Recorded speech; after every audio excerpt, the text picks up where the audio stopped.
মাটিগাড়ার Balason bridge থেকে হরসুন্দর উচ্চ বিদ্যালয় পর্যন্ত যে ফ্লাইওভার তৈরির কথা রয়েছে সেই ফ্লাইওভারটি ব্লক ফ্লাইওভার করা হয়েছে।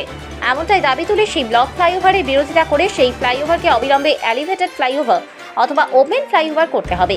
সেই অর্থে আগেও মাটিকাটা ব্যবসায়ী সমিতি থেকে সকল সাধারণ মানুষ রাস্তায় নেমেছিল।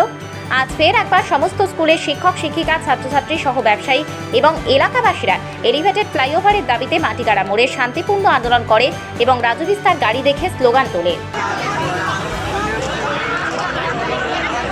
পোস্টের মধ্যে সে আওয়াজ তুলে অন্য চ্যানেলও আওয়াজ তুলেছে, প্রিন্ট মিডিয়া আওয়াজ তুলেছে।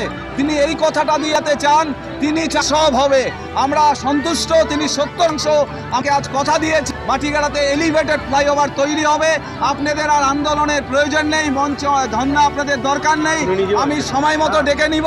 যদি মঞ্চের দরকার হয় আমি এসে মঞ্চে দাঁড়াবো। আগামীকাল 10 জনের একটা টিম আমাদেরকে যেতে বলেছে।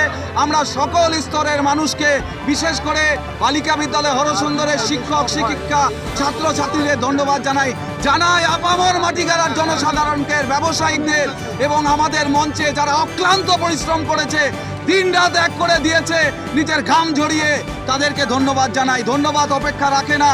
আমরা চেষ্টা করব আমাদের প্রিন্ট মিডিয়াদের যারা আমাদের বন্ধুর মতো কাজ করেছে, সঙ্গীর মতো কাজ করেছে, যে মানুষ চাইলে ঐক্যবদ্ধ আন্দোলনের মধ্যে শান্তিপূর্ণভাবে, কারণ রাজু বিশ নিজের মুখে বলেছেন আপনাদের এই আন্দোলন ছিল শান্তিপূর্ণ আন্দোলন। তাহলে শান্তিপূর্ণ আন্দোলনের মানুষের ইউনিটি, মানুষের একতাই বল, এটা প্রমাণ হলো মাটিগাড়াতে আজ। তাই এলিভেটেড ফ্লাইওভার জিন্দাবাদ, জিন্দাবাদ, জিন্দাবাদ।